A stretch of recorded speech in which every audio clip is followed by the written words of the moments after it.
a president who believes that he is above the rule of law.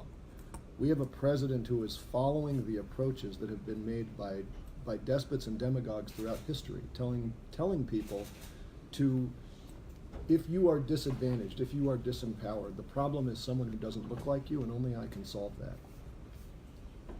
I'm not going to apologize for standing up for that and for using whatever platform I have to stand up for it. Respectfully, Peter, meeting privately with the president in meetings that nobody heard doesn't make a difference. You have a bigger platform.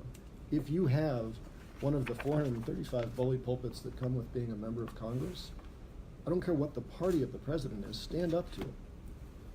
And is the type of language that you use in tweeting, is that okay? Is that part of the So Peter is taking a number of things out of context, and I don't claim to remember everything that I've ever tweeted, but you know, he made the comment a moment ago that I said that there were Nazis in the White House. There were. Sebastian Gorka was in the White House.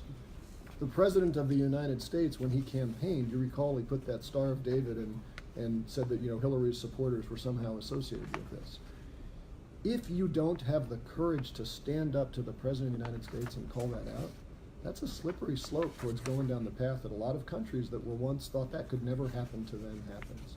So we have an obligation to call that out when we see it. And the fact that there was a member of the Hungarian Nazi Party in the White House doesn't make me a bad person for saying there's a problem with having Nazis in the White House. There's a problem when we have Zena Bassett this week flashing white power signs behind the Brett Kavanaugh hearings. How do we not stand up to that? But you do agree the Bin Laden comment was over the top? Well, I apologize for comparing the president to Bin Laden. And yes, in the heat of the moment, that was over the top. But I would submit to you, listen to the entirety of that recording.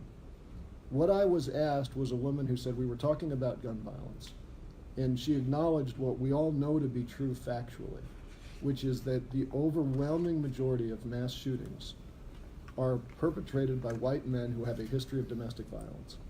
And she said, what do we do in this era we're in to stop that from happening? And I said, look, what I am really afraid of is we're living in a political climate right now where our president is telling those men that violence is good. When he's telling people at his rallies, if you get in a fight, I'll pay your legal bills. That is the antithesis of that, and it is an approach that has been used by demagogues throughout history.